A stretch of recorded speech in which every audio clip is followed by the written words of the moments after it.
For somebody experiencing the Sapphire for the first time, with regards to the taste, the blend, the inspiration of the box, we had a lot of success with the gold, the emerald. How do you top that, right? So we really worked hard and diligently. I think we spent almost a year and several months just on the packaging alone. And we tried glass boxes, we tried ceramic boxes, we tried everything to come up with this third dimensional image. And look at it. It just screams luxury, elegance, sophistication. And I think that we needed a blend that was similar to what the packaging talks to you about. And we worked so hard. I think I made 127 different blends over at least 18 months. And we kept working on it. And I was trying to achieve the sweetness that you got from the old Cubans of 20 years ago. That tobacco was unique, and it had this lingering sweetness that you got. You still had a lot of flavor, and I love the flavors of that caramel, coffee, espresso, and balance.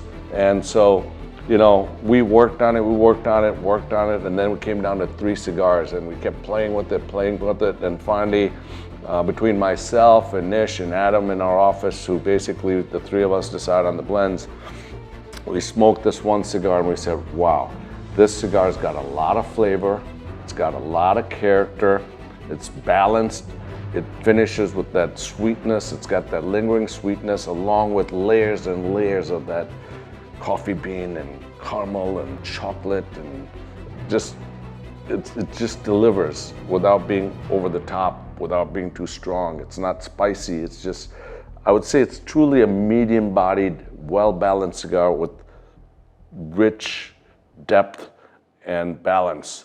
And so I think that the cigar, when you pick up this box and you smoke it, it's just luxurious, flavorful, balanced, and I think that we said this is it. This is like awesome, The closest cigar I think that we came to like that was the Conviction, and so you can tell it's a rich, wonderful cigar because of the character of it and that sweetness, which is very, very, very hard to get, especially with Nicaraguan tobacco. I mean, Nicaraguan tobacco from Esteli is very full-bodied. It's got a lot of spice and earth. Jalapa is a little more floral. The Condega is somewhere in between. The Jamastran adds a little bit of that sweetness that you get from the Honduran Valley of Jamastran. So, we played around with so many, and then the wrapper from San Andres it's got a little bit of that pepper, and it's got a little bit of that full body character to it.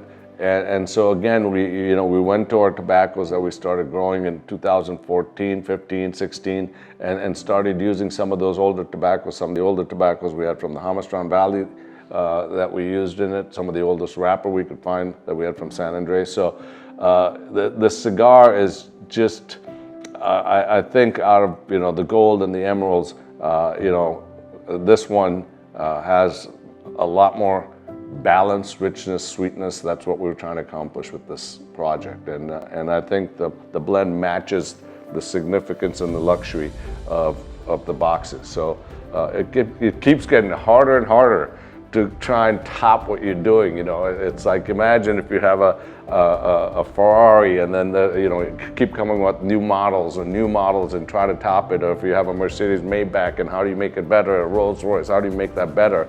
But that's what we're striving for, and we just think outside the box, keep working. I mean, these are just some of the blends. My gosh, we smoked so many blends, so many things, and it came down to 3 to 5, and then it came down to 2, and we couldn't decide, and back and forth, and tinkering with the binder, tinkering with the priming of the filler, playing with the primings of the wrapper. Sometimes the cigar got worse, sometimes it got better, and then you smoke it and it tastes a certain way. Then you let it wait for 3 months, and the cigar changes, and then after 6 months it changes again. So it's been a project that's taken a lot of our time, a lot of our love, a lot of our passion, to get here.